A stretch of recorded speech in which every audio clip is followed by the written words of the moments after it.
What's up, guys? This is the Gospel according to Mark with a C. He is I and I am he. Just taking some time to tell you exactly what's on my mind. And Kelly Marie Tran, guys, we're talking Kelly Marie Tran. Can't get enough of that Kelly Marie Tran Rose Tico action. And she is speaking. Yes, she is speaking. You've heard from John Boyega. You've heard from Daisy Ridley. It was only a matter of time before you heard some earth-shattering statements from Kelly Marie Tran, because after all, she went through it the worst out of anybody ever. Like the level of suffering, that went on, the passion of the Tico, I called it back then. But you know the narrative, guys. They talked about how she suffered like severe online harassment and terrorizing and all this stuff, and somehow never offered one shred of evidence about what was going on. So, I wait anxiously for the day when she can speak her truth, and that day might have come because Kelly Marie Tran has sat down with Entertainment Tonight and she has done an interview and she has reportedly spoken about her terrible ordeal and exactly why it was that she quit social media. So let me just get into this real quick, guys.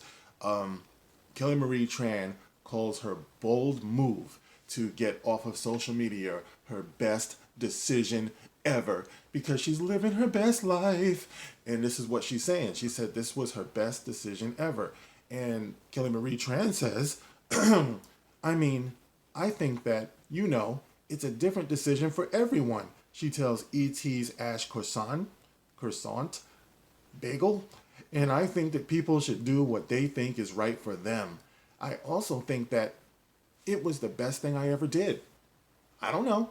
It's funny. It feels like people are still shocked by it sometimes. I'm like, no, I just did what's best for me. Why is that so shocking? She continues with a laugh. Yeah, I feel great about it.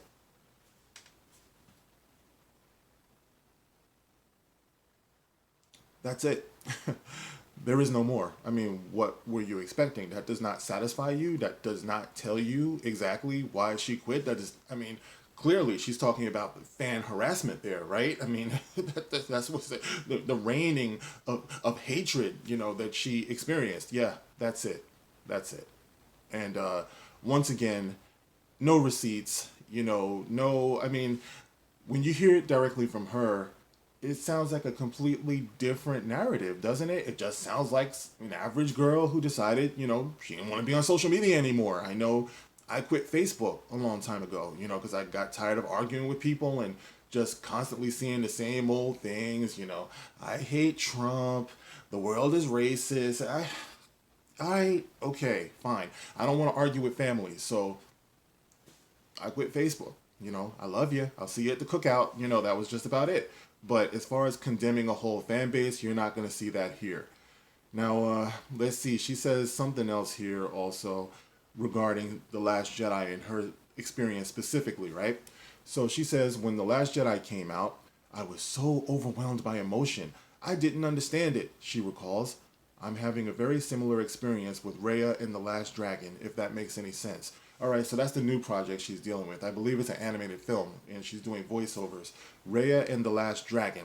So she's having a very similar experience with The Last Jedi that she's having with Raya and the Last Dragon. I don't think Raya and the Last Dragon comes with a rabid fan base, you know what I mean? So her experience is comparable to that, So once again, I don't know.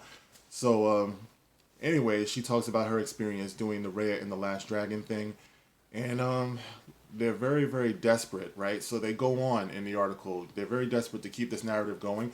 So they go on in the article, and they say, meanwhile, in August 2018, Tran explained why she quit social media in a powerful essay she wrote for the New York Times, which I did a video on 2 years ago, as it turns out, a little over 2 years ago.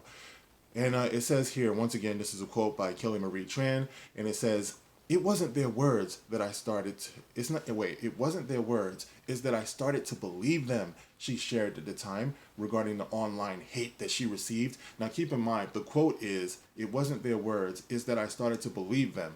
And then the ET article inserts, she shared at the time regarding the online hate she received, which is despicable because that's not what she's talking about. You know what I mean? She's not talking about the online hatred. She says here, And those words awakened something deep inside of me, a feeling I thought I had grown out of. The same feeling I had when I was 9. This is the same feeling she had when she was 9, okay? That has nothing to do with her Star Wars experience. I stopped speaking Vietnamese altogether because I was tired of hearing other kids mock me. All right, now she's getting into stuff that she would probably tell her therapist. All right, that's got nothing to do with anything. It's got nothing to do with us. It says their words reinforced the narrative I had heard my whole life. My whole life, okay? Not with Star Wars, not anything about that time. That I was other, that I didn't belong, that I wasn't good enough, simply because I wasn't like them, she continued. And that feeling, I realize now, was and is shame. A shame for the things that made me different. A shame for the culture from which I came. And to me, the most disappointing thing was that I felt it at all. All right? The same society that taught some people they were heroes, saviors, inheritors of the manifest destiny ideal, taught me I existed only in the background of their stories, doing their nails, diagnosing their illnesses, supporting their love interests, and perhaps most damaging, waiting for them to rescue me. All right, and then they go on to talk about John Boyega and the things that he said as well. So as you can see, guys, once again, there is nothing here that lends any type of credibility to some crazy foaming at the mouth fan base. I mean, when you go online, everyone's going to face some sort of harassment or meanness or whatever, but I see nothing out of the ordinary here. As a matter of fact, you can go on to Gina Carano's Twitter page right now and see the level of harassment that she's getting from the other side. They don't want to talk about that. There's not a million articles about that, and you can see it happening in real time. But with Kelly Marie Tran, oh, she is the SJW sledgehammer. Kelly Marie Tran, every time she comes out, she might as well say, I wanna be your sledgehammer. You know what I mean? Oh, you can use my name. Oh, your sledgehammer. I don't want to get too loud because my son is still sleeping in the other room. I got to get ready for work. It's very, very early. But anyway, guys, so there you have it. Kelly Marie Tran, once again, making her statements about her reasoning for quitting social media. It's got nothing to do with us, guys. All right, so anyone who's walking around feeling the need to apologize for whatever reportedly happened to Kelly Marie Tran, just don't. It's tired. It's been going on for way too long. It's got no teeth. It's like grandma. You know what I mean? If it's got teeth, it's in the jar somewhere. It's got nothing to do with us. All right, so anyway, guys, just wanted to share that with you because, you know, I am thorough. All right, guys, well, you can get in the comment section. Let me know how you feel about this. And as always, you can like, you can share, you can like, and you can share. Yes, share, because YouTube is actively trying to kill my channel. I don't talk about it a lot, but damn it, it's happening. So you can like, you can share, you can subscribe, and make sure you remain subscribed, and make sure you press the all notification button so you know when I'm making a video. And of course, you can catch me on Twitter. I'm going to leave the link to that in the description box below.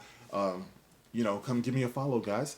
All right, it's been fun, it's been real, and I'll catch you on the next one. This is The Gospel According to Mark with a C. Rock on.